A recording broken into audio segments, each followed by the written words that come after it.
Welcome to the VŌC Podcast. Hello, everyone, and welcome. You're listening to the VŌC Podcast on VŌC FM. In this episode, I'll be interviewing professional voice actor Michael Gough, whom you guys might know best as the voice of Lord Sadler from Resident Evil 4, or perhaps you also might have heard him in the Shrek video games, where he voiced the mighty ogre himself, Shrek. Thank you so much for coming on, Michael. How are you doing today? Excellent. It's kind of hot here in Los Angeles, but we'll survive. It's hot over here too. Good, you know.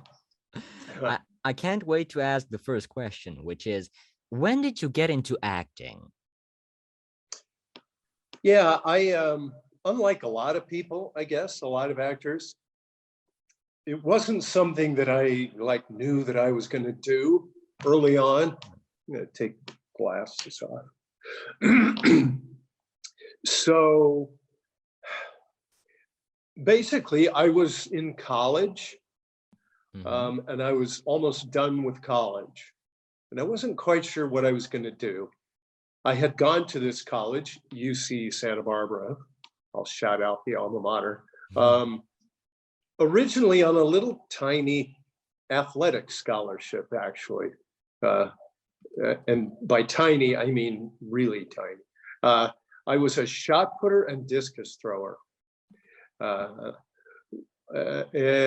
I was into music, and then I was getting an English degree. And I was about to graduate, and I wasn't sure what I was going to do. I didn't really want to teach necessarily. So I thought, well, maybe I'll go back to school, stay in school, and try to get another, a music degree. And I kind of looked into that, and it seemed like too much work because it's basically kind of lazy. But on a whim, one day, I saw signs around the campus that said auditions for original one-act plays. Basically, it was they had a playwriting class, and they were producing like a half a dozen of these short one-act plays that the students had written. And I just thought, because I always enjoyed reading out loud, I thought that would be fun to try before I leave school. So I went and I tried out and I auditioned. I went to this audition for these short plays, and it was like a kind of a cattle call. They had a bunch of people there, and the authors were just walking around to different people and saying, "Could you read this? Could you read this scene, please?" And one of these students, this girl, came up to me, asked me to read her scene, and I did. And then she said, "Don't talk to anybody else. I want you to be in my play." And I said, "Okay, sure." That's kind of the long story. And that was my first experience really with acting. And I did this short one-act play. It was only one performance. And I'm still really good friends with the girl who wrote it. She's gone on to write a whole bunch of other things. And something kind of got into me, and I thought, it went well, people liked it, and I wonder, is this something that I could actually look into? So I ended up staying in school, going through the theater program there, and got another degree in theater. And a master's degree, right? I got a master's degree in theater. Actually, the master's degree is technically in playwriting, because they didn't have a master's degree in acting. But so I took the playwriting courses, but I also went through all of the acting, the undergraduate acting program that they had there.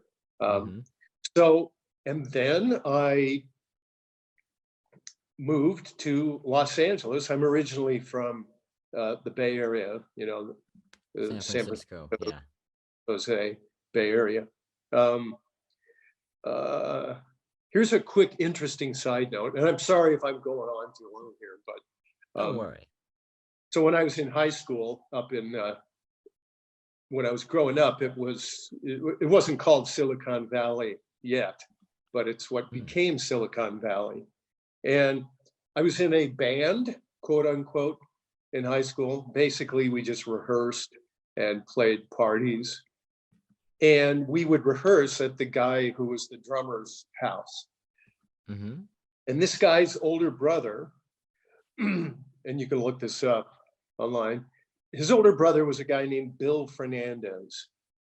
He's the guy who brought Steve Jobs and Steve Wozniak together, and then they invented Apple. Wow.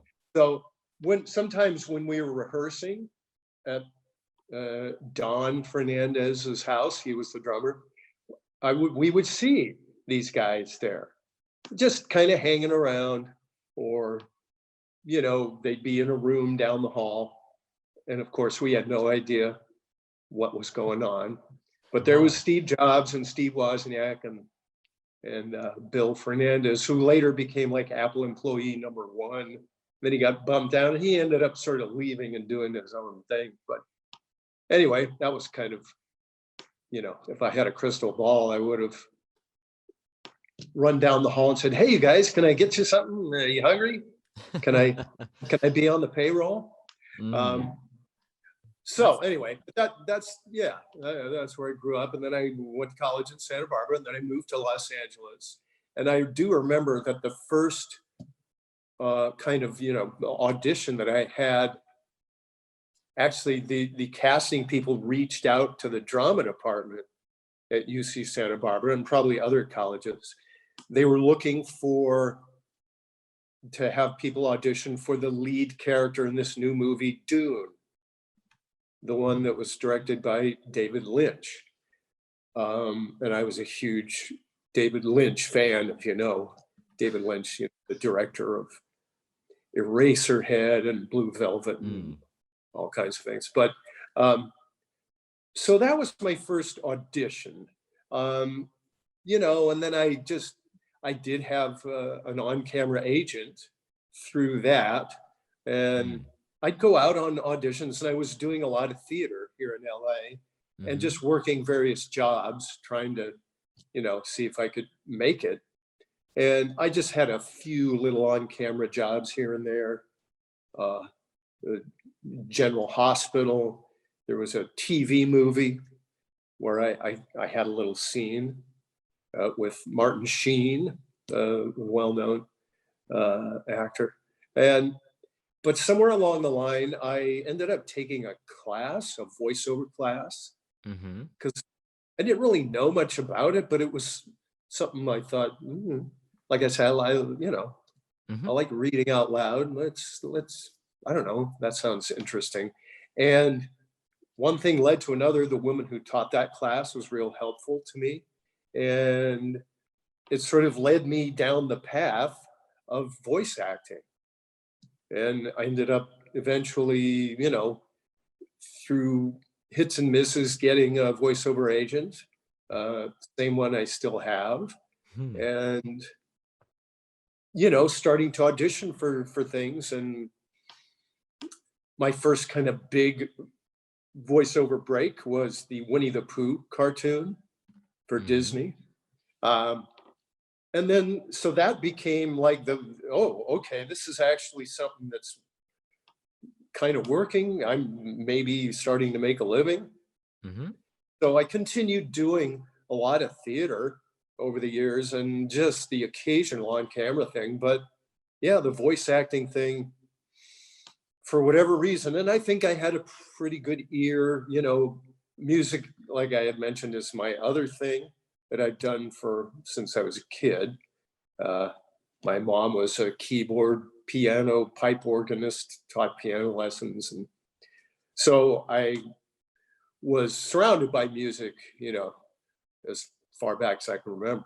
But having a good ear helps you for some voice acting stuff, characters and sound alikes, and like Shrek, for example, or even the Winnie the Pooh character, Gopher, that was a sound alike from the original animated shorts from Winnie the Pooh. So that's kind of my very long answer to your first question. Well, it is sure an interesting question, I think. And we have the next one from Kesra. What is your favorite Hollywood movie? If you have one. Wow, my favorite Hollywood movie, like mainstream movie. Yeah. Boy, I'm gonna have to probably put a pin in that. Okay, so I just started going back out to see movies, like over the last month after a couple of years. And I just saw one that I thought was great. It was the new Elvis movie. Now here, I'm gonna throw out a name that I used to answer if people ask me, what's your favorite movie? I would answer this. I'm not sure if it's true anymore, and I'm not even sure if a lot of people even know about it, but it did win the Oscar for Best Picture a long time ago. The movie's called Tom Jones. I haven't heard of that one. Yeah, no, it's hysterical. It's a funny period piece that's based on the novel of the same name. It's hard to describe really, but I would highly recommend it. Like I say, it's like set back in the 1700s or something.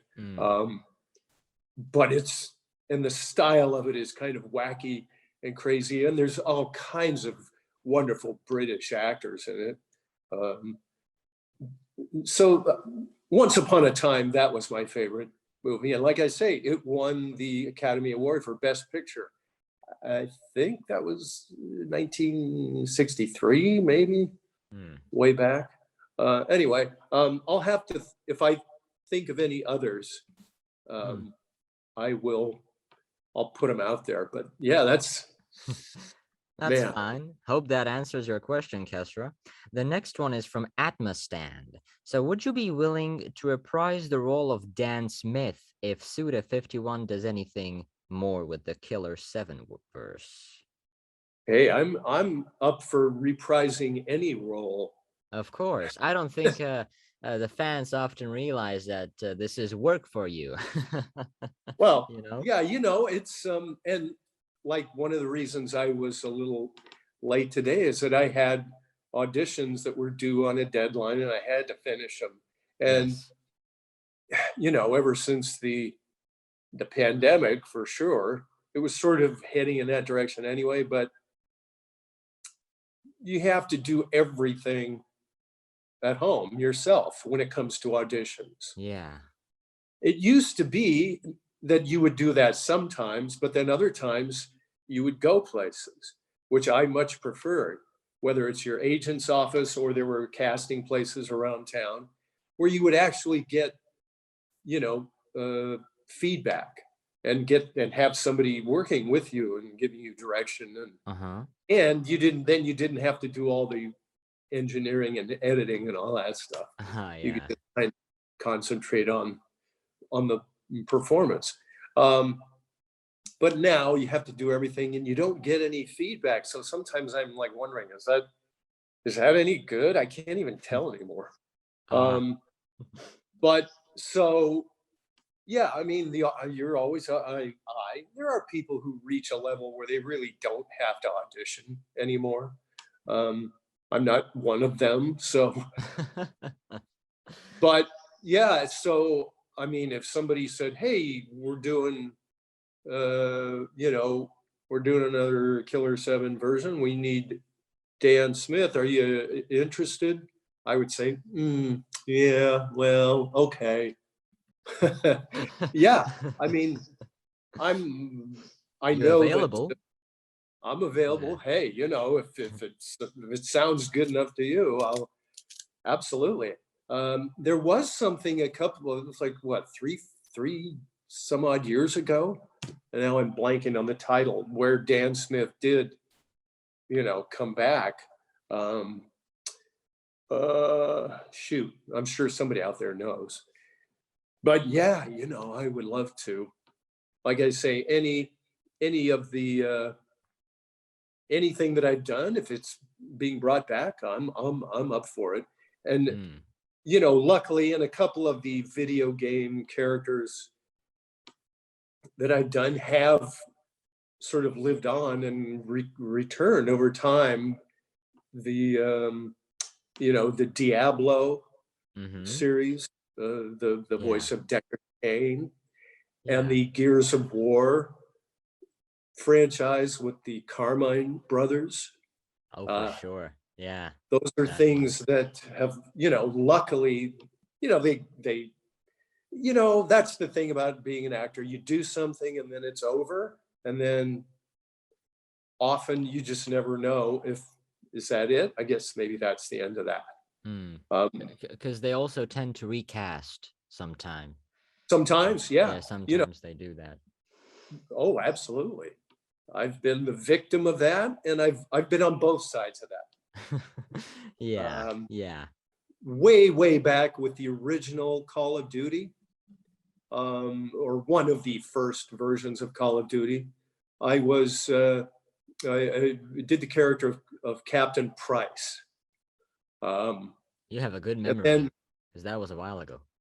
Oh yes, well I go back a while, so I try to remember stuff. But then eventually when other versions of Call of Duty came along, they had a completely different Captain Price. So yeah, you get replaced, and different versions are looking for a different. They just want a whole different mojo for something. Yeah.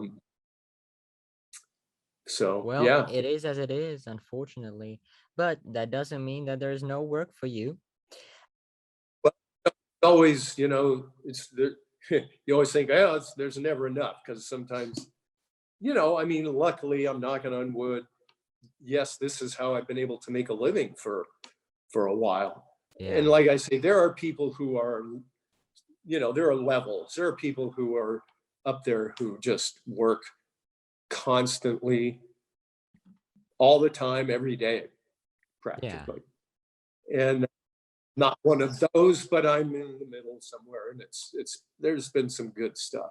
If we look at it from this perspective, you also technically work every day if you audition for stuff, Well, auditioning is part of the job. Yeah, right. So yeah, even though a lot of times it just seems like a dead end, because well, here I am spending all this time and doing all this.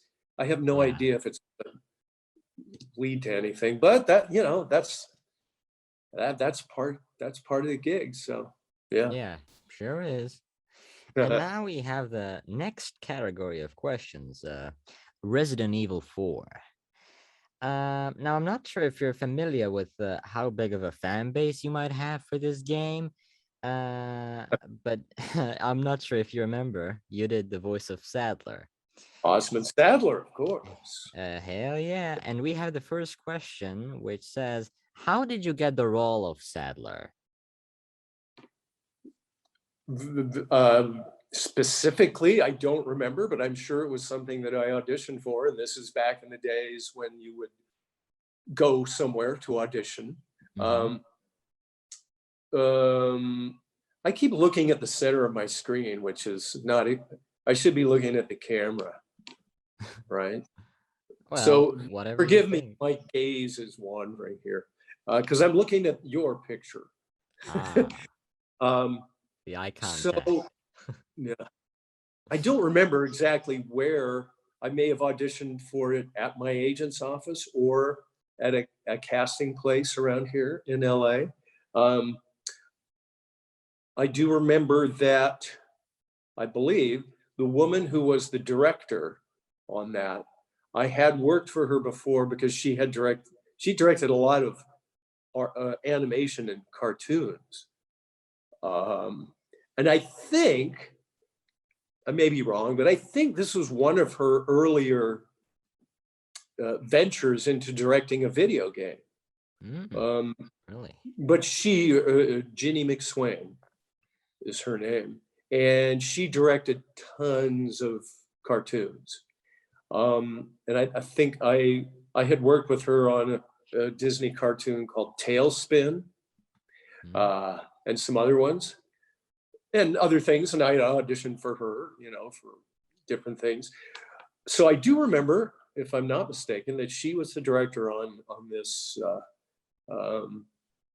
And yeah, I just, like I said, I don't remember the audition specifically, but of course, I do remember, that he was, once I was at the session, having been chosen, fortunately, that he was very, very evil in a very kind of cool, seductive way. And, what did he say? Welcome to our little religious community. We're going to have a hell of a party tonight. That's just so great. This falls into the next question from Grimwald. So what was the voice direction like for Sadler? Yeah, boy, I can't really remember any Of details. course, I mean, no one can expect you to remember. It's been a while ago, right? So yeah, I don't even remember what year it was. I'm sure somebody knows what year did it come out. But I mean, I do remember, because I remember her being the director, that yeah, it was all in that realm of, he's not really, he's not like twisting your mustache evil. And he's not, I mean, he's sort of over the top in that he's very, repugnant and evil, but he's smooth about it. He's seductive. And he, when he gets angry, then he gets, a little more over the top. But I think, the direction for all of that was that he's simmering. And there's a little bit of a smile to a lot of what he says, even though it's very disturbing and evil. Yeah. And have you seen the game? I've seen parts of it. Yeah, I've got, I think on my website, I've got, I went on YouTube and found clips and just sort of grabbed them and cut a couple together and put them up as one of the, video clips that I have on my website, maybe on YouTube too. I can't remember. So I've seen some of Sadler's parts for sure. Yeah, no, it's amazing to me that, you never know what kind of an impact anything you do is going to have. But here it is, however many years later, and a lot of people, remember it. And I'm a fanboy of various things, so I totally get it. I mean, we're here years later speaking about it right now, so it definitely had an impact for sure. No, I love the fact that some things can just, kind of live on forever. Yeah. Exactly. No, and I'm honored, Well, I am too. And the next question from Gino Epic is, how long did it take to get all the recordings done? Just a few sessions, I would probably assume. Yeah. Again, remember. It was a while ago, so yeah. I mean, I'll compare it to something else that I did, which was Elder Scrolls Skyrim, in which I kind of basically played the entire Nord race, which was great. all kind, there were dozens of different characters, and they all sort of sounded similar. With the Nord, because they all had that kind of similar accent and way of speaking. But that was a pretty good number of sessions over, a few weeks. And they did tell me when I was done that they said, "You've got more lines in this than anybody." And they told me, I forget, you had like 3,628 lines. Good God, that's a lot of lines. It was a lot, but it was, and I'm, like I say, I'm grateful for any work. So that was great. Yeah. In contrast, I think Resident Evil was, maybe just 2 or 3 different sessions. So yeah, it was something that was kind of done, and that's usually the case. Usually you work on something, and if it's something that's kind of ongoing, then maybe things are spread out over time. So you'll do one thing here, and then 6 months later you'll do another one, and then I think the Resident Evil stuff was done all pretty close, within like the same month or a couple of weeks maybe, and maybe 2, maybe 3 sessions. I can't remember. Okay, that would make sense. I mean, it's been a while since I played the game, but I don't remember Sadler having too many parts. Yeah, there, I mean, he had his limited appearances, and and a lot of times they will, whatever you're working on, sometimes it's given a code name, so you don't even know what it is necessarily. Yeah. And they will tell you only as much as you need to know. So you work on something, you have no idea what's going on outside of that or what the rest of this is. I mean, I knew of Resident Evil at the time, but yeah, this was all kind of new to me. Yeah.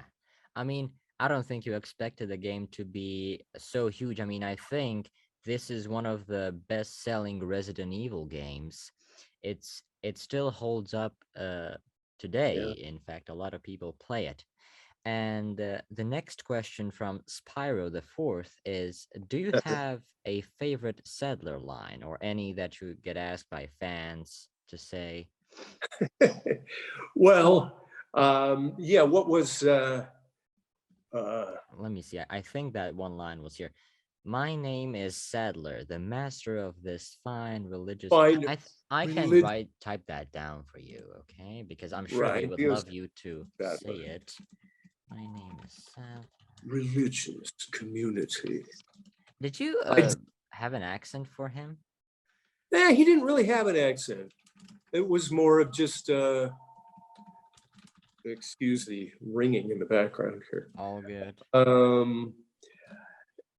No, he didn't have like an English accent, really. He spoke kind of with what you might is referred to maybe as like a mid-Atlantic accent, which just means that you're speaking kind of properly, but no real accent, as I recall.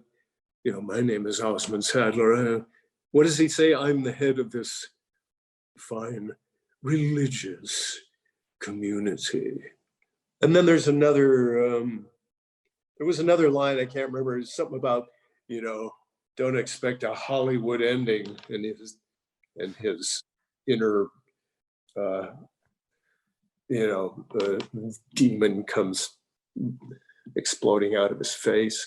Oh, yeah, I can't remember that line all that well. But actually, there's a pretty funny request from Jumpin' Gapler Car saying, if you could reenact this one line, but in Shrek's voice. Okay, let me try doing a pseudo version of Sadler, and then I'll try doing it Shrek. My name is Sadler, the master of this fine religious community. Let us give you our intoxicating power.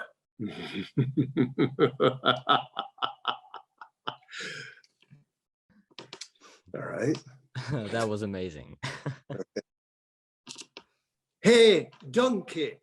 My name is Sadler, the master of this fine religious community. Come here. Let me give you my intoxicating power. No, I don't want any waffles. Donkey, donkey, leave me alone. That is absolutely amazing.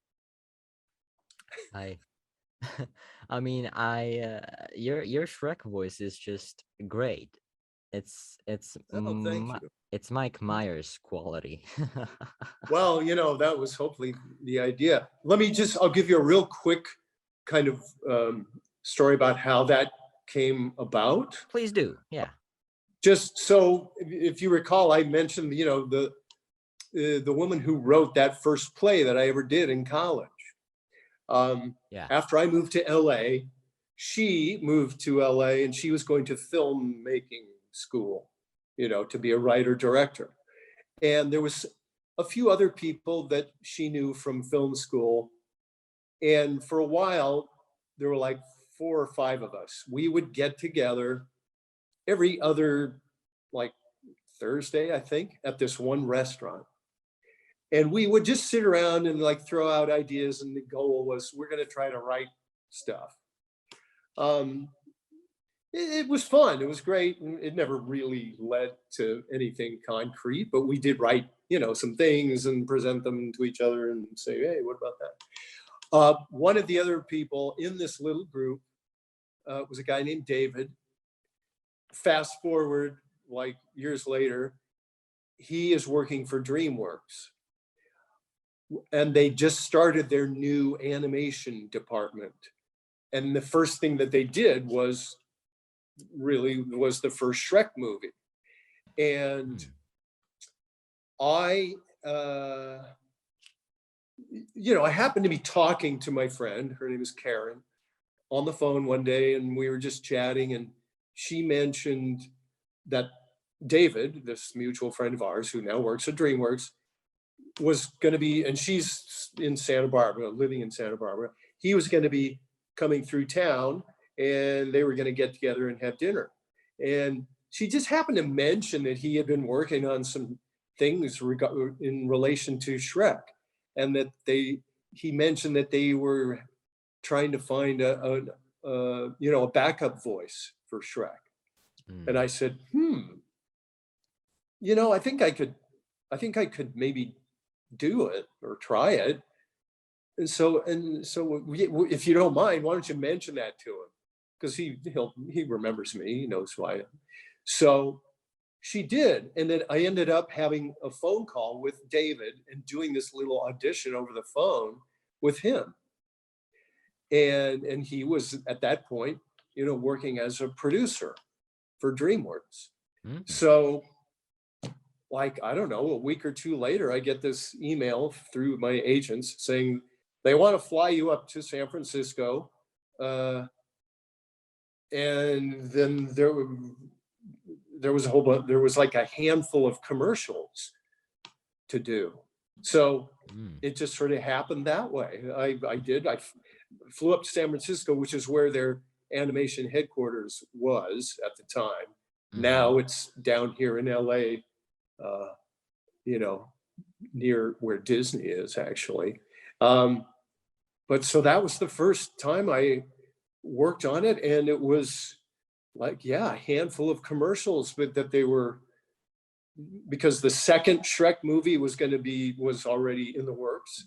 And so there was, commercials for like, I can't even remember. Some of them were even international. There was like a commercial for Australia. There were like soap commercials, soft drink commercials, maybe McDonald's, and these are all, with the character of Shrek in them. And for whatever reason, Mike Myers isn't available to do stuff, or maybe he wants too much money to do stuff.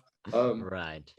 And so, and that's the case with a lot of things. Disney has a whole department called Disney Character Voices, which is nothing but overseeing every character that's ever existed and making sure that the voices for those characters continue on with continuity, sound alikes. So yeah, this Shrek thing, and again, it was off and on, and I haven't, heard or done anything lately, but for the first thing that I was involved with was Shrek 2, and these commercials, and then there are also live shows, or installations, or in the case of Shrek 2, when the DVD came out, they had like bonus features, and one of them was like a mock of American Idol, where Shrek is one of the contestants and he's singing. So I got to sing as Shrek. I haven't seen that. Yeah, if you get the, I know DVDs aren't that big a deal anymore, but if you find the Shrek 2 DVD, one of the extra features is called Far Away Idol, which is, a spoof of American Idol. And the guy, Simon Cowell, the guy from, the producer, I know him. Yeah, he did his own voice on this, this special thing. Yeah. So that, I even forget where the question started, but yeah, that was my little side detour on how doing the voice of Shrek came about. It was definitely a connection with the girl who wrote that very first play that I did in college. Well, I think that was a really interesting answer. I haven't played a lot of the Shrek games, but there was this one that I have happened to play a few years ago. It was called Shrek Super Slam, and I can't remember if Right. if it was any good. But I know you were in that, and was yeah, that like wrestling? Yeah. Yeah. It was like that. Yeah. Yeah. No, I remember that one. Yeah. No, there's been all kinds of pretty interesting things to do at Shrek. Oh, here's another real quick thing. So one of the installations, it was for a big theme park somewhere in like in Asia. I forget where, Singapore, maybe something like that. But they had a whole, outdoor setup of like Far, Far Away and Shrek's swamp. And this gives you an idea of the nature of the sense of humor. But one of the things that you could kind of walk up to was a thing called Shrek's outhouse. And I think they showed me like a little picture, of the plans of it. You walk up a little hill, and you can't really get too close to it, but you walk up a hill and there's an outhouse, and Shrek's inside using the outhouse. And so you hear him, making various like, oh no, oh, somebody light a torch. Don't come any closer. Woo, that's a good one. Stand back. And so there were like holiday, Christmas, live things where and rides and things. So the voice of Shrek has been used for all kinds of different things. Yeah, it's crazy that you did so many things as Shrek. I mean, I only thought you did the video games, right? But there's much more. There were other, yeah, there's a really good, it's actually really well done. It's a spoof of the Michael Jackson video Thriller. It's called Killer Nights, and it's like a Halloween themed thing with Shrek and Donkey and buddy, and it's really good. I think you can search it out. Shrek Killer Nights, I think is the title. Yes. There was a Shrek pinball machine that I remember doing a voice for. So yeah, lots of interesting, fun, different things. Mm-hmm. Well, since you're kind of the second voice of Shrek, if we could say that, do you think they would ever consider you for like a actual film role in Shrek in case Myers wouldn't be available? Well, yeah, I don't know. Because I think with these animated movies by Disney, the celebrity issue is a thing. That they want celebrities. It's all celebrities, most of the main animated characters. And, obviously Mike Myers has the corner on Shrek. I mean, now he wasn't the original idea for Shrek, as I understand it. I think Chris Farley, who, passed away not too long after, the whole Shrek thing started, was originally supposed to be Shrek. He was another actor from Saturday Night Live and very funny and, kind of a big, crazy guy. And but then it came to Mike Myers, who had already done his Scottish thing in this character that he did in the movie I Married an Ex-Murderer, right? And on Saturday Night Live. So, he ended up doing it's not a full Scottish accent. It's just sort of it's sort of a halfway Scottish accent for Shrek. But yeah, obviously for whatever major Shrek things there are, he's pretty much, he's the man. Like I say, I'm open and available to anything. Yeah. And it's been, like I said, it's been a while. There hasn't been any Shrek stuff for me lately, and maybe there's other stuff going on that I don't even know about. But perhaps it was, it was, off and on for a number of years. It was a great. It's great. Who knows? Maybe there'll be some more. Yeah, hopefully. I mean, again, you do a great sound-alike of Mike Myers for Shrek. Really, it's amazing. Thank you, Donkey. But getting back to Resident Evil, some fans have been wondering if you'd be returning in the new Resident Evil 4 remake as Sadler. Not that I've heard of. Okay.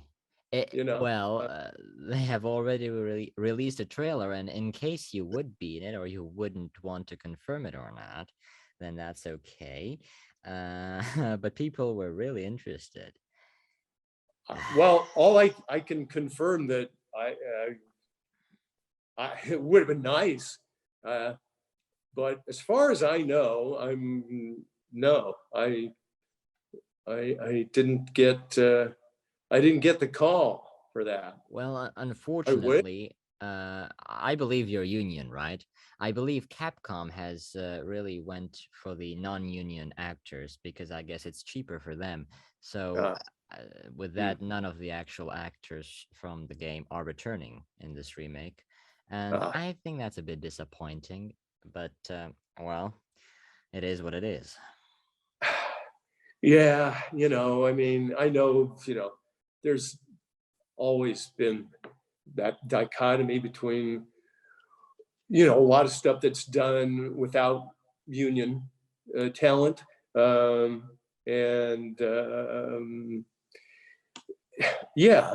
Hopefully when you get to a certain point, and I mean, I originally joined the union through the theater union. In this country, it's Actors Equity. And back then, if you were a member of Equity and had worked, and I got, my first theater job as an equity member in Shakespeare's The Tempest.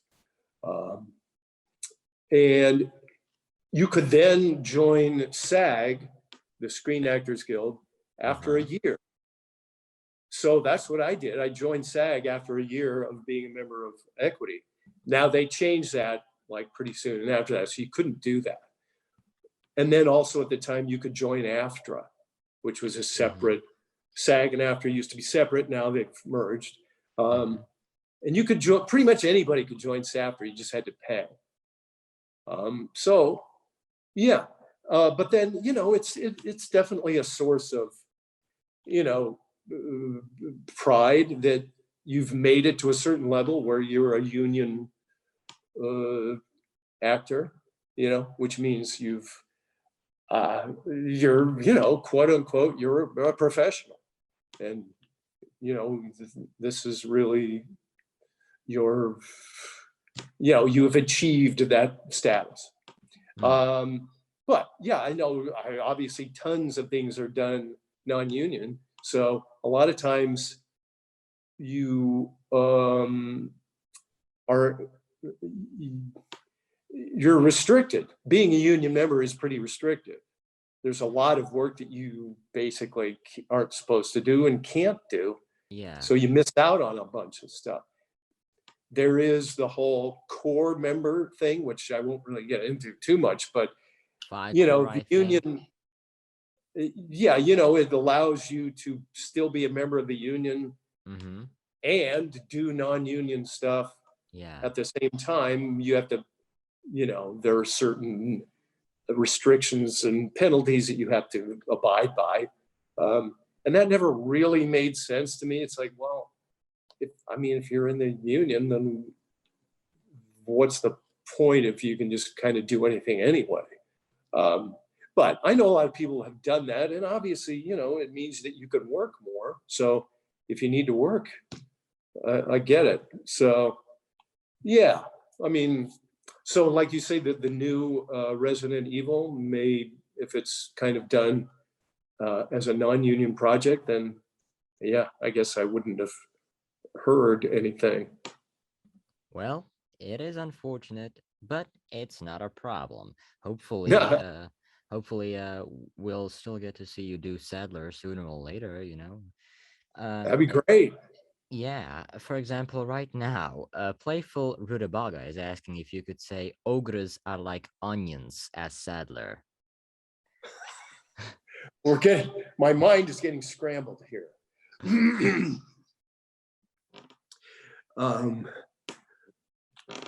Ogres are like onions. You peel away the layers and it stinks. That was absolutely amazing. And I'm afraid that's all we have time for at the moment. Yeah. Thank you so much for taking the time and coming on. And if I may have one more request, do you think Sadler would have anything to say about the VŌC podcast? This is Osmund Saddler. I highly recommend that you listen to my favorite podcast, the VŌC Podcast. Because if you don't, I'll find out about it. And you wouldn't want that, would you?